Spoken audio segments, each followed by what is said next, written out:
My name is Jasmine Miller, and I'm 28 years old. I work as a graphic designer in New York City, a job I love, but it hasn't come without its challenges. I've always been the dependable one in my family, the one who shows up when things go wrong, the one who helps out when there's a need.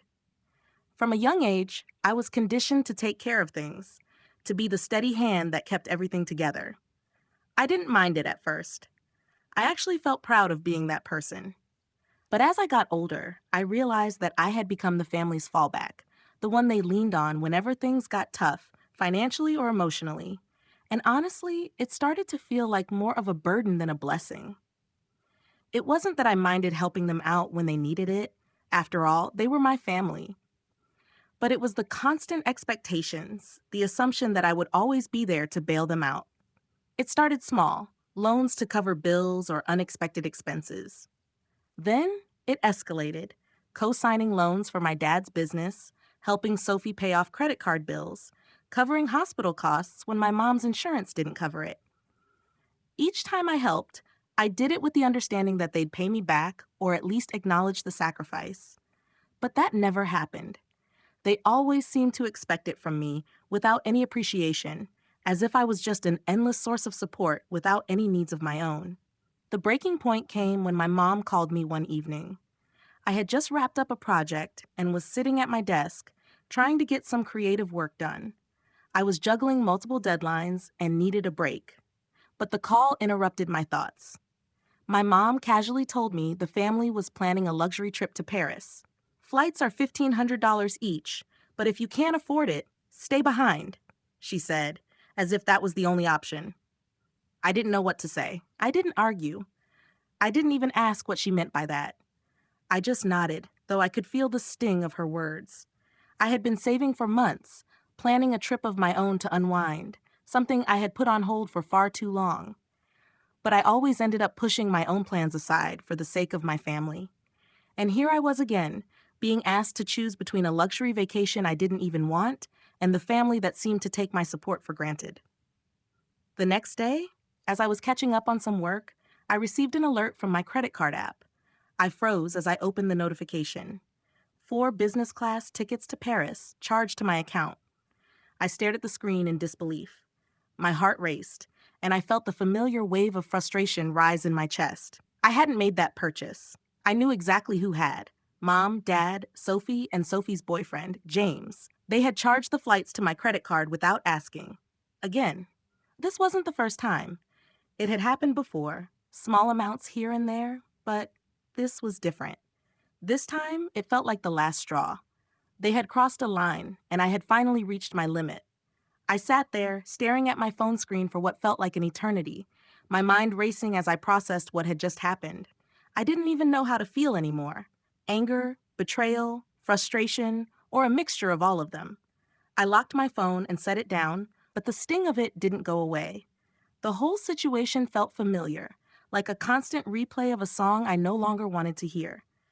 My family had always expected me to help, to provide, to carry their weight without ever thinking twice about the toll it took on me. But now, they had taken it too far.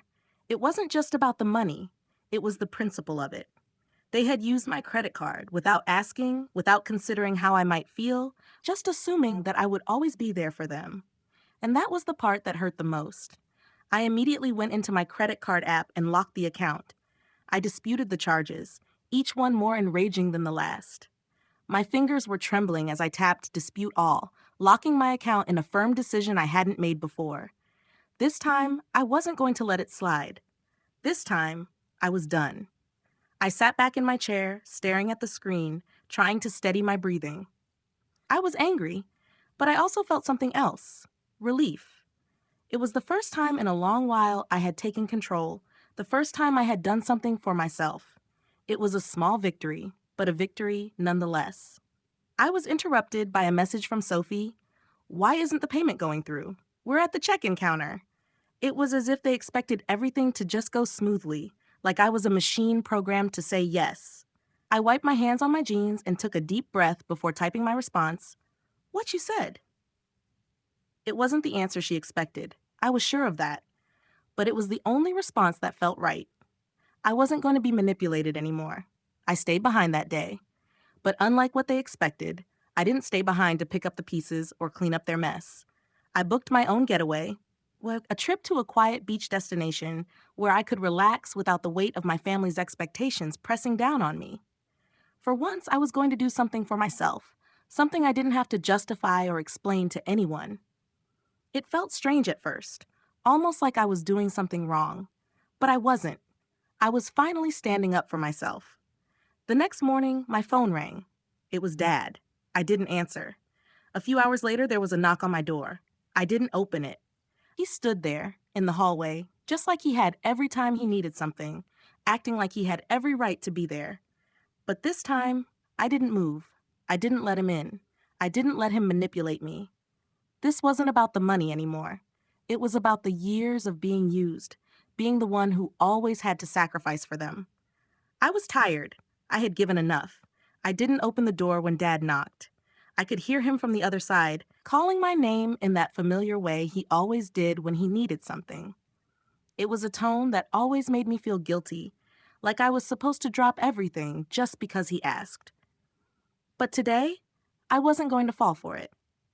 I stayed silent, pressing my back against the door, wishing I could shut out everything and everyone. He didn't know it yet, but this was the moment I had finally crossed a line in my mind. The moment I had to stop playing the role they had assigned me, the dutiful daughter, the reliable one, the one who was always there to fix their problems.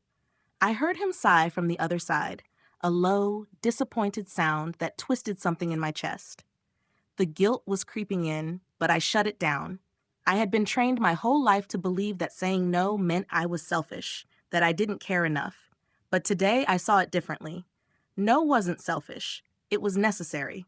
I wasn't doing this for me. I was doing it for them. They needed to learn that I wasn't going to be the one to bail them out every single time, that I had my own life to live, my own needs to take care of. It wasn't the first time I'd been put in this position.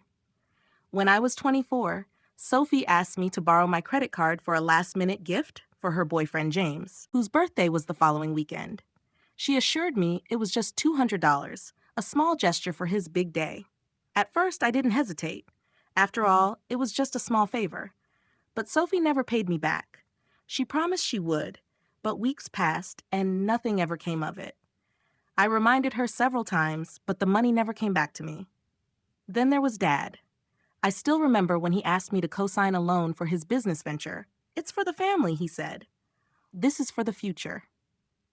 He convinced me it was a good investment, that one day it would all pay off. I believed him. I trusted him. But 2 years later, I was still helping cover the interest payments while his business was barely staying afloat. I had been pulled into their financial mess, trying to clean up after them, and no matter how hard I worked, how many hours I put in, I was never going to be able to fix their mistakes. I'd spent years helping them, and I had never asked for anything in return.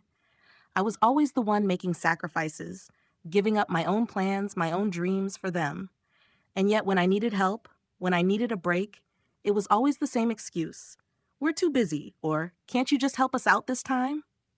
It felt like I was trapped in a cycle that I couldn't escape. That day, when Dad came knocking, it hit me harder than ever before. The emotional toll was too much. The weight of their expectations, their demands, was suffocating. And I realized that I had been letting them do this to me for far too long. It was time to make a change. It was time to say no. The next few days passed in a blur, and I didn't hear much from my family. They probably assumed I'd come around, like I always did. That's what they expected, for me to cave, to apologize, and to go back to being their personal bank and emotional punching bag. But this time, something inside me had changed. I wasn't going to back down. Not this time. The real turning point came a few days after the Paris incident when I received a text from Sophie. "Can you advance your paycheck this week? We're short for the hotel," it read. I sat there, staring at the screen for a long time, my mind racing. I knew exactly what was happening. Sophie wasn't asking for help. She was telling me to pay for their trip. I had been the one to cover their bills for so long that I had become numb to it, but now I was finally seeing it for what it was. Manipulation. I didn't respond immediately. I sat back in my chair, trying to calm the rising anger in my chest. I had been covering their expenses, running myself ragged with work and late night shifts just to make ends meet, while they lived their lives without a care in the world. I had sacrificed my own happiness, my own plans, and yet it was never enough. I was always expected to do more, give more, without ever receiving anything in return. Finally, I texted back, "What's short for what?" Sophie responded quickly, sending me an emoji-laden message with a picture of a Parisian street. It was almost comical. She had no idea that the little games they'd played with me for years had finally caught up with them. I felt a calmness wash over me as I realized just how much I had been letting them take advantage of me. I called Mom immediately. My voice was steady, but I could feel the weight of everything pressing down on me. "Sophie said you need help with hotels?" I asked, trying to keep my tone neutral. "Oh, sweetie, don't worry about it. It's already taken care of. We just needed a little cushion for the upgrade to first class," she replied in that same casual tone. First class? I felt the anger flare up again, but I took a deep breath. They had no shame. They were asking me to cover a luxury upgrade for a trip I wasn't even invited on.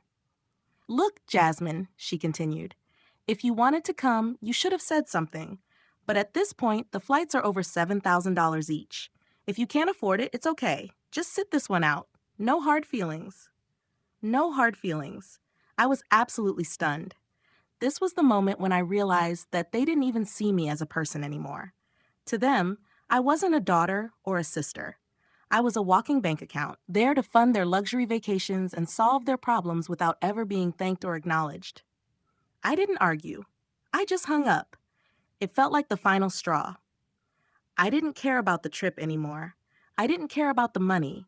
What I cared about was finally standing up for myself, for my own life, and for the first time, not letting them manipulate me into believing I owed them anything. I had to put myself first. Later that night, I checked my credit card statement. There they were. The charges for 4 business class tickets to Paris. It felt like a punch to the gut, but I was done. I wrote an email to the family, listing every instance where I had bailed them out. The $200 dress for Sophie, the $1,500 loan to help Dad's business, the renovations they had asked me to co-sign for. I included the charges for the Paris flights and the interest they had caused. And at the end of it, I said something I had never said before. I'm done. I would no longer be providing financial help.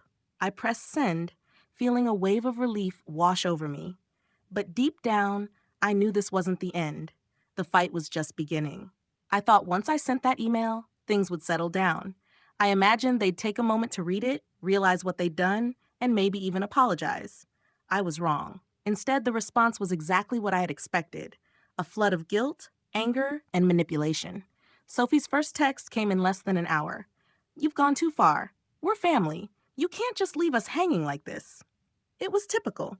They always used family as a shield to hide behind, as if being related to them meant I had to sacrifice my entire life for their comfort.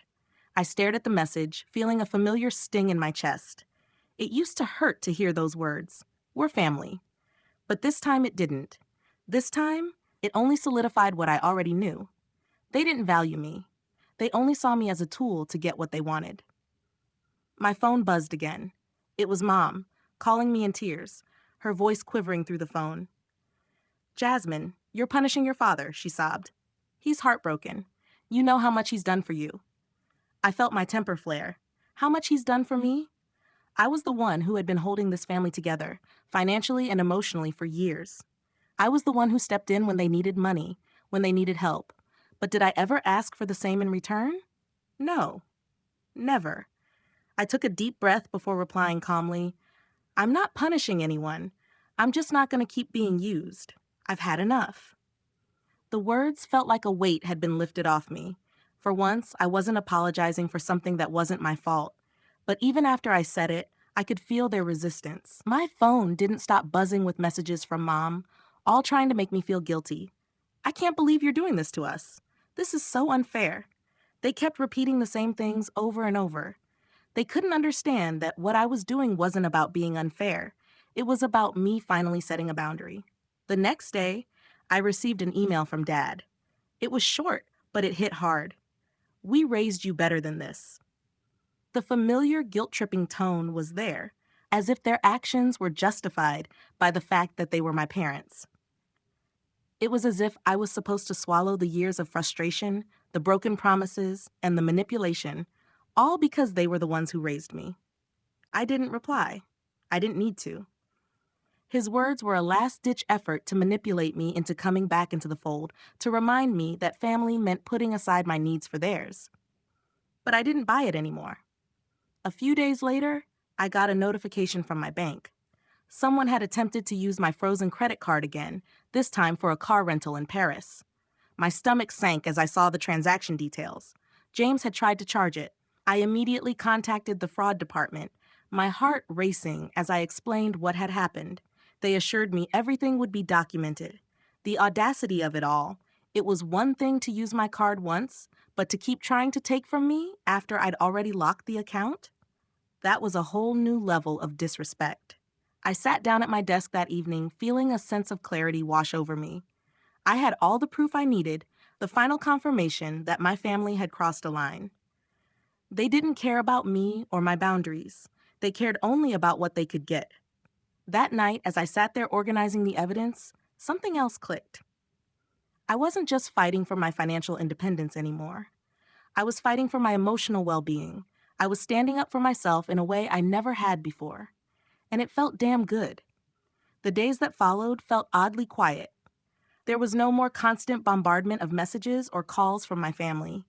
They were giving me space, or maybe they were just waiting for me to cave, expecting that I'd eventually fold under the pressure, like I always had before. But I wasn't going to fall back into that pattern. The silence was both peaceful and unsettling. I felt an overwhelming sense of freedom, but there was also an undercurrent of anxiety, like I was about to lose something precious. In reality, I wasn't losing anything. I was gaining everything. I spent the next few days focusing on myself, something I hadn't done in years. I started going for long walks around the city, something I'd always enjoyed but never had time for. I dusted off some old sketchbooks and worked on personal design projects that had been sitting on the back burner for months. I realized just how much I had been neglecting my own life while trying to keep everyone else afloat. It was strange, at first, to be so selfish, but it was a healthy kind of selfish, a necessary one. Then, one afternoon, my phone rang again. It was Dad. My stomach churned as I stared at the screen, hesitating for a moment. I knew what this was about. He was calling to try and convince me to forgive him, to make things right in his eyes. I debated ignoring the call, but I knew I couldn't avoid this forever. I answered it, my voice as steady as I could make it. "Jasmine, I don't know what to say," he began, his voice uncharacteristically soft. "Your mother's really upset, and I'm not doing much better. We made mistakes, sure, but we're family, and you need to stop punishing us." I took a deep breath, forcing myself to remain calm. "Dad, this isn't about punishment. This is about respect. I've been taking care of everyone else for so long, but I've never had the chance to take care of myself. I've been exhausted, financially and emotionally, from all of this." There was a long pause on the other end. I could almost hear him processing my words. "But we've always been there for you, haven't we?" he asked, as if that was the justification for everything. "Not really," I replied, the words coming out sharper than I intended. "You've always taken from me, and I've given without ever being asked. But I can't keep doing that. It's not healthy for me, and it's not good for you either." His silence was telling. It wasn't the apology I expected, but it was a start. He wasn't ready to admit the depth of what had happened, but I had said my piece. I didn't need his approval anymore. I wasn't waiting for them to validate my feelings, to apologize for years of being used. I had already forgiven them, but I had also made my decision. I wasn't going back. A few hours later, I got another surprise. A message from Marissa, James's ex-wife. We hadn't spoken in years, but I still remembered how sharp and strong she was. Her message was simple. "Hey, Jasmine, you might want to know something. I think you deserve to hear the truth." I froze, my heart racing. What truth? I hesitated for a moment before replying, "What's going on?" She sent a file, screenshots of bank transfers, emails, and credit card statements. As I scrolled through them, my stomach sank. James had been siphoning money from the family's joint accounts, including money that had been entrusted to me. He'd been gambling away their funds, his debts mounting, and they had been covering for him the entire time, hiding the truth from me. It hit me like a ton of bricks. This wasn't just about me being the family's financial cushion. They'd been covering for James, enabling his behavior, and letting him drain resources that should have been used for their future. And they hadn't told me any of this. They had kept me in the dark while using me as a safety net. I called Marissa immediately. "Why are you telling me this now?" I asked, feeling both grateful and confused. "I couldn't keep watching him destroy everything," she said, her voice steady. "You deserve to know what's really been going on." Her words hit hard, but they also brought a sense of clarity. The betrayal wasn't just about money, it was about deceit, manipulation, and control. I wasn't crazy for feeling like I was being used. They had been keeping secrets from me, and they hadn't cared enough to be honest. I printed out the evidence, staring at it as the weight of everything settled in. But instead of feeling angry, I felt something different. Peace. The truth had finally come to light, and now I could move forward, knowing that I had done the right thing. I had set boundaries, I had taken control, and I wasn't going to let anyone, family or not, take that from me. The next few days were strangely calm. It felt as if the world had finally stopped spinning at 1,000 miles an hour. The calls from my family slowed to a trickle, as if they were giving me space to process everything. Or maybe they were just hoping I'd come back to them, that I'd apologize and pick up where we left off. I didn't. I spent those days finding pieces of myself that I had buried under years of sacrifice and family obligations. I worked on personal projects, things I had put off for years because I had always made other people's needs a priority. I started cooking again, something I used to love, trying new recipes I had been meaning to try. I was doing things for myself, and it felt good. It was hard to shake the guilt, though. The guilt that had been ingrained in me for so long. The guilt of saying no, the guilt of choosing myself. The hardest part was not hearing from them, not because I wanted to, but because it confirmed what I had been avoiding for so long. They didn't see me as a person with needs, with a life of my own. I was just the one who took care of everything. Their silence felt like an admission, like they were acknowledging for the first time that I wasn't the one they could lean on anymore. Then came the voicemail from Dad. It was soft, almost too quiet to hear, but I could feel the weight of it. "Jasmine, I don't know what to say," he said, his voice strained. "Your mother's really upset, and I'm not doing much better. We made mistakes, sure, but we're family. Can we please talk?" I didn't know what to feel. Part of me wanted to scream at him, remind him of all the times they had drained me dry, both emotionally and financially. Part of me wanted to tell him that I had finally found peace, that I didn't need their approval anymore. But another part of me, the part that had been raised to believe that family always came first, felt that familiar tug of guilt. Maybe I should just give in, let them have their way, and go back to being the daughter they expected. But then I remembered what had happened the last time I had tried to please them. I remembered the business class tickets charged to my account, the phone calls from Sophie asking for more, the loan to Dad that I would never see again. I remembered how they never once asked me how I was doing, how I was struggling, how I was sacrificing my own happiness for theirs. I didn't call him back. I couldn't. Instead, I did something for myself that I had never done before. I enrolled in therapy. It wasn't something I had ever considered, but I realized that I needed to talk to someone who could help me sort through the mess that had become my life. For years, I had been the strong one, the one who held everything together, but I was finally admitting that I couldn't do it alone anymore. The therapy sessions were hard at first, digging into all the hurt and resentment I had buried for so long. But over time, I began to understand something that I had been avoiding for years. I wasn't just setting boundaries with my family. I was setting boundaries with myself. I had allowed their expectations and manipulation to dictate my life, and now I was taking control. A few weeks later, I received a package in the mail. It was from my parents. Inside was a check for the money they owed me, with a short note that read, "We're sorry." I stared at the check for a long time. It wasn't about the money. It never had been. It was about them finally acknowledging what they had done. But even as I sat there holding that check, I knew it wasn't enough. It wasn't the apology I had been waiting for. It wasn't the closure I had wanted. I didn't cash it. Instead, I donated it to a scholarship fund for young women who supported their families while attending school. I didn't need the money. I needed peace. And that was the moment I knew I had truly let go. I wasn't going to let them hold me hostage anymore. I wasn't going to let their guilt and manipulation control my life. And I wasn't going to apologize for finally choosing myself. The most important lesson I've learned is that setting boundaries is not only healthy, it's necessary for your well-being. For too long, I allowed my family to use me as their emotional and financial safety net, constantly sacrificing my own needs for theirs. While helping others is important, it's crucial to recognize when you're being taken advantage of. You are not obligated to sacrifice your happiness, health, or peace for the sake of others, especially if that sacrifice is not being reciprocated. Learn to say no without feeling guilty, because saying yes all the time leads to burnout and resentment.